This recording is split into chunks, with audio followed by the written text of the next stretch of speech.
देखो राम जी ने जो काम अधूरा छोड़ा वो भगवान कृष्ण ने पूरा कैसे किया समझना।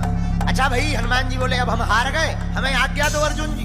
अर्जुन देने ही वाले थे आज्ञा, कृष्ण भगवान बोले रोको रोको रोको, अभी नहीं, जब काम आएगा तब इनको आज्ञा दे। इधर धीरे धीरे महाभारत के युद्ध का समय आ गया, तैयारी होने लगी, सेनाएं नहीं मान रही है। भगवान कृष्ण संधि प्रस्ताव लेकर के भी गए, लेकिन दुर्योधन नहीं माने।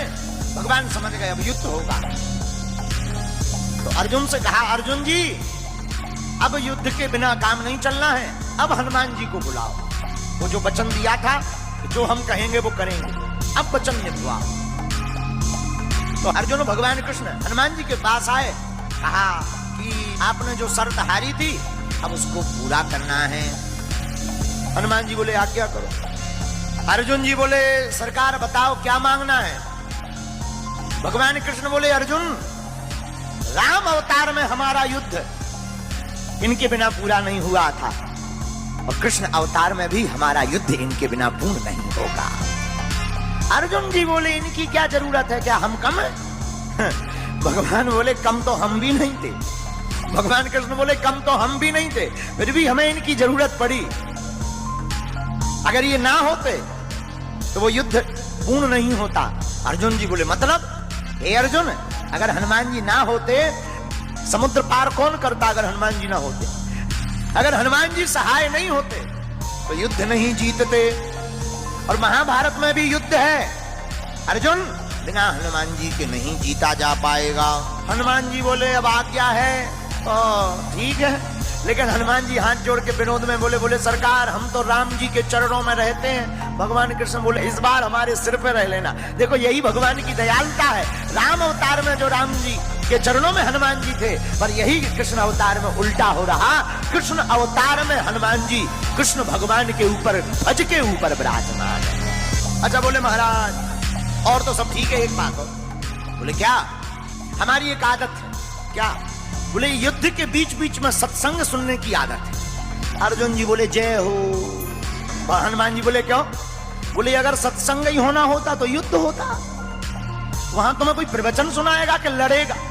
हनुमान जी बोले देखो हमारे राम जी तो बहुत अच्छे थे, धर्म रथ का वर्णन करते थे युद्ध में भी। बोले हमको बीच बीच में सत्संग सुनने की आदत है। अर्जुन जी बोले अब आप ही निपटो, ये सत्संग मांग रहा है ये महाभारत में। तो भगवान कृष्ण बोले कोई बात नहीं, आप हाँ बोलो, हम आपको सत्संग भी सुनाएंगे। अब हनुमान जी आए महाभारत में, रथ के ऊपर एक ध्वज लगाया, ध्वज के ऊपर हनुमान जी को स्थान दिया, इसलिए उस रथ का नाम ही कपिध्वज पड़ गया। और हनुमान जी विराजमान भय ध्वज पर। भीष्म महाराज जब अर्जुन के सामने लड़ने के लिए आए, भीष्म पितामह ऐसे बलवान योद्धा जिनके सामने अच्छे अच्छे लोग कांपते थे, महाराज भीष्म पितामह युद्ध करने आए और बाण मारे तो अर्जुन का रथ थोड़ा पीछे हो गए, लेकिन जब अर्जुन बाण मारे तो पीछे दूर गिर जाए। अर्जुन जी हंसकर बोले भगवान कृष्ण से नीचे देखो नीचे, अपना इतना जा रहा, उनका कि देखो कितना पीछे जा रहा, नीचे देखो नीचे। भगवान बोले ऊपर देखो किसके कारण कम जा रहा, ये देखो। और यही मानो हम लोगों को शिक्षा है कि हम लोग अगर ऊपर हैं क्योंकि भगवान हमारे ऊपर है। मानो भगवान कृष्ण कहना चाहते हो कि कोई भी काम बढ़िया हो जाए तो ये मत देखना कि तुम्हारा पुरुषार्थ है, तुम्हारे जो ऊपर है खेल तो उनका होता है।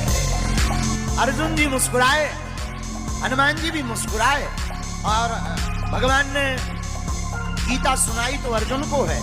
हमारा ऐसा मानना है तो अर्जुन के मोह का बहाना था, पर गीता तो हनुमान जी को सुनाना था। एक बात, अर्जुन जी ने अपने रथ की लगाम भगवान के हाथ में दे दी। ये ज्ञानवर्धक बात है।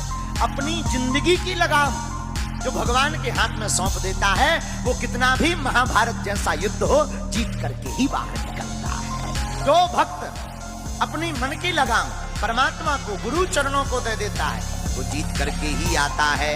लेकिन जो लगाम खुद पकड़ लेता है वो हार जाता है। बोलो जी।